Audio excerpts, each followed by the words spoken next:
Стой! Нихуя себе! Ямка. Ямка. Call me Uncle Scrooge, cause I'm all about my money, bitch. I walk around town so legit, cause I'm making hits and I own shit. Make a lot of money, then I blow shit. Smoke a lot of weed, cause I grow shit. Yeah, I show you what a mogul is. Just bought a jet, now I'm global, bitch. Dropped off $1 million out of orphanage. Yo, this how you look in a Porsche, kids. I ain't all about the money, but I'm all about the cash flow. All about the booty, cause baby, I'm an asshole. You all about coming up. Всем привет, друзья! Перед нами третий форик. Выпускается он с 2008 года. Комплектуется тремя движками. 2,5 литра атмосферные и одним турбовым 2,5 литра. В 2011 году произошел рестайлинг данной модели. И все движки стали цепные. Изменилась форма зеркал, решетка радиаторов и немножко поменялась форма бампера. В остальном все осталось так же. Привычное субаровское третье поколение. Это поколение является такой переходное, так сказать, из более олдскульных фориков в более такой зализанный паркетный вид, как, например, четвертое поколение. Он такой среднячок. Ну и в принципе машина такая неплохая. А в отличие от предыдущих поколений, и за что не любят это поколение форестеров, ярые субаристы, за то, что двери теперь с рамками. То есть нет такого привычного «Вася, я стекло опустил, у меня дверь как у кабриолета».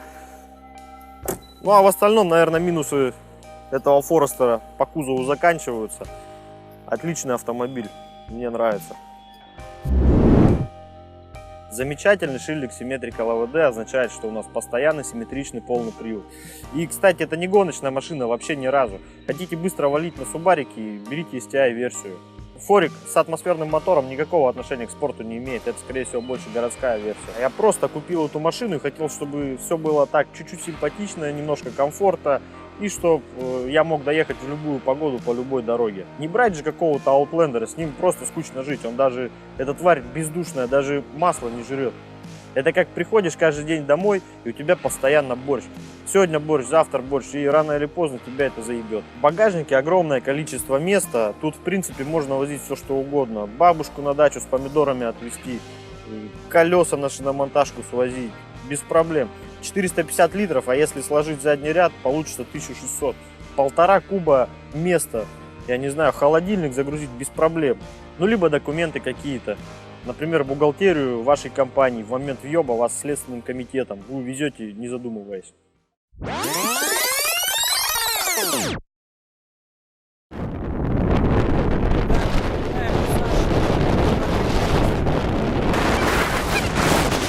По самое не хочу. Как здесь без лопаты вообще не обойдется никак.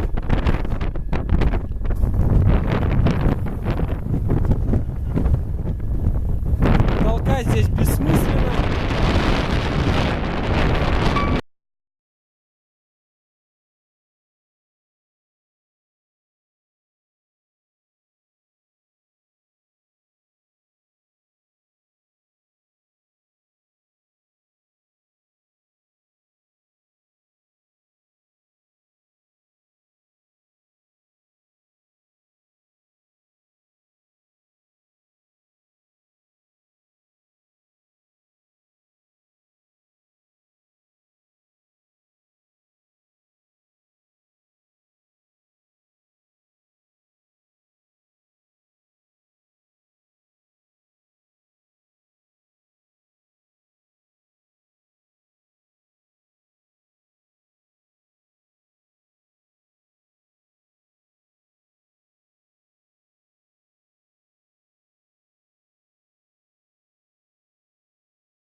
Специально поехали по уебанной дороге.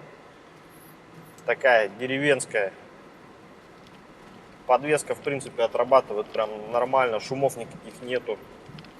Колею держит отлично. Едем сейчас 40 км в час. Ну а вот сейчас, пацаны, мы едем по самой среднестатистической дороге в Алтайском крае. Вот прям вот самая обычная дорога, в принципе. У нас ни хера не чистит снег. У нас ни хера не ремонтируют дороги. И Форестер прям вот для этого региона прям создан. Ну такая жесткая подвеска. Ну я не сказал бы, что шумная. Ну такая, ну нормальная подвеска. Она хорошо отрабатывает все вот это говно. Мы едем 40, мы разговариваем, нам комфортно. Все равно сказываются корни какой-то там импрезы. Что-то осталось все равно. Говорят, что третий Форестер уже сделан не на базе импрезы. Не знаю, не проверял. Ну, мне кажется, все равно что-то осталось. Ну, вот, сами видите, дорога просто пиздец.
Мы в салоне третьего Форестера.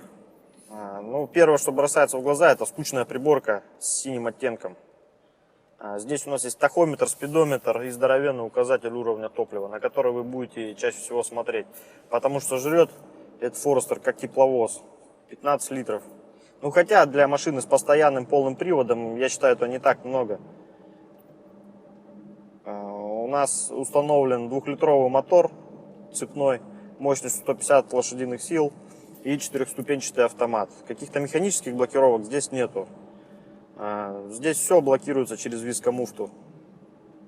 Момент распределяется 50 наперед, 50 назад.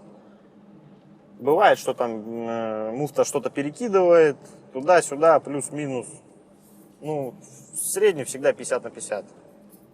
На руле в базе у нас есть только круиз-контроль. Комплектация, кстати, это базовая. Полный электропакет, корректоры, фар, регулировка зеркал, складывание зеркал, электроподъемники стекол. Мультимедиа уже заменена, потому что, как всем известно, штатная мультимедиа — это полнейшее говно. Климат-контроль, в принципе, как у всех. Ничего особенного. Работает он нормально. Сейчас на улице минус 20, мы в футболке. Салон нагревается моментально. Проблем с этим никогда не было. Эксплуатирую я Форестер уже 1,5 года. Каких-то таких глобальных замечаний не было. Салон, он более спартанский, чем у одноклассников, таких как X-Trail, Outlander. Ну, привыкаешь ко всему. И салон — это не сильная сторона Форестера. Зато мы имеем полный привод, которого нет у одноклассников. Скорее всего, единственный конкурент этого автомобиля — это Suzuki Grand Vitara. И что радует, японцы позаботились о нашей безопасности, чтобы мы всегда ездили пристегнутыми. Смотрите. С таким звуком долго не поедешь без ремня. Даже если мы отстегнем, полностью выйдем из машины, все, на кресле я как будто бы не сижу в машине. Он все равно пищит, пока мы не пристегнемся. Руль регулируется в 2 плоскостях. Это вверх-вниз и вперед-назад. В середине торпеды у нас есть газелевидный бортовой компьютер, на котором у нас температура, расход топлива и часы. Расход можно поставить как мгновенный, так и средний на 100 км в час. Стандартный климат-контроль, как у всех, 3 крутилки. с подогревом заднего стекла, зеркал и зоны дворников. В принципе, все как у всех. Спартанский салон, ну, к нему привыкаешь буквально за пару недель. И другого ничего не надо. Опять же, японцы позаботились о нашем здоровье и убрали полностью все прикуриватели из машины. Вместо них теперь вот такая заглушка. То есть это фактически не прикуриватель, а розетка 12 вольт. Здесь у нас их в передней части автомобиля 2, в торпеде и в зоне, в бардачке под подлокотником. В этом поколении Форестера японцы решили, что не надо нам столько бардачков, и сделали всего один. Там, ну, не считая подлокотника, конечно, в отличие от предыдущих поколений Форестера. Поэтому здесь расчлененную проститутку спрятать негде. Ну, поняли, да, о чем я? Чтобы не мерзли наши жопы, у нас есть подогрев сидений. Такой нормальный, 2 режима. Есть сильный режим, есть слабый режим. Ну, в принципе, слабым никогда не пользовался, пользуюсь только сильным. Ну, буквально там 3-4 минуты сидушка горячая, и уже его выключаешь. Короче, все сделано, вот нет ничего лишнего, и нет никакого такого комфорта, который есть там в Одноклассниках. Например, там, какой нахуй комфорт в Одноклассниках? Короче, в Одноклассниках все то же самое, только там все как-то сделано поприятней. Но зато у них нету постоянного полного привода, знаменитого субаровского. Честно говоря, вот я езжу на этой машине 1,5 года, я ни разу не щупал, какой пластик, какой здесь пластик. Вот, ну, оказывается, такой, не сильно мягкий. Да кого я обманываю? Твердый пластик. Ну, зачем его щупать? Мы же не из общества слепых. Че, ну, симпатичный пластик. Наполировал его, красиво смотрится. Охуенный салон. Ничего лишнего.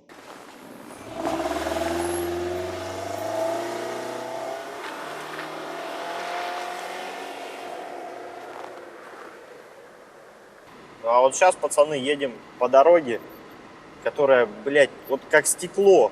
Позавчера прошел дождь, было плюс 4. Сегодня въебал мороз, и сейчас минус 25. Мы едем, в принципе, нормально, нас не несет. Стабилизация работает без конца, мигает, что-то борется. И Форик — это такая машина, когда вам не надо гонять, вы просто хотите в любую погоду, по любой дороге доехать из пункта А в пункт Б. И Форик вам это дает. Ну, вообще как стекло. То есть, если, например, отключим сейчас стабилизацию, вот, отключили стабилизацию, руля вертим влево, вправо, видите, нас боком несет.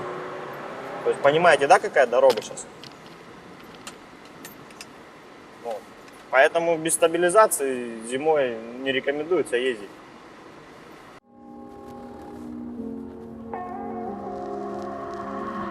I've been chasing flesh and bones to feel something. I've been wasted, not giving a fuck what I've been taking. Keep cool, I got this. You're looking at me that way, got me hopeless. One night could never be enough until I met you. It was easy go.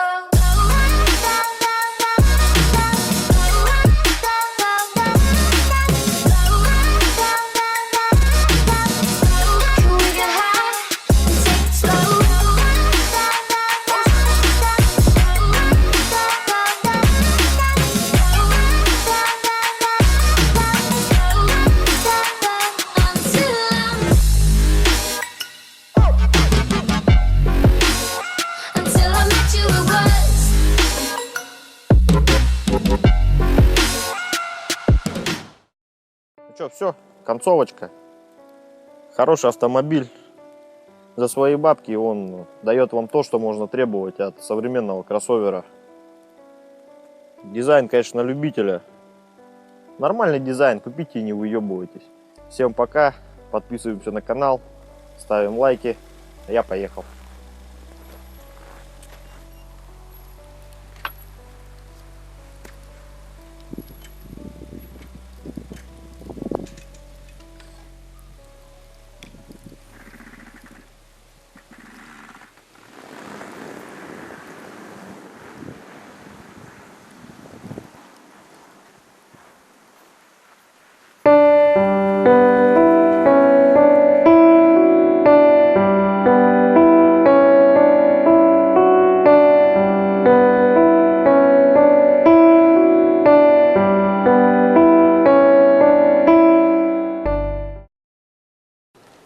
Короче, пацаны, забыл про такую важную вещь, как выхлоп.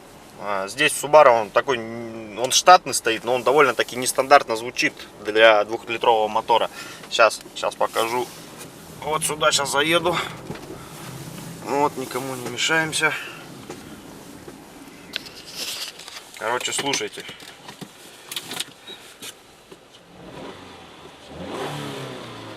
Сейчас покажу на улице.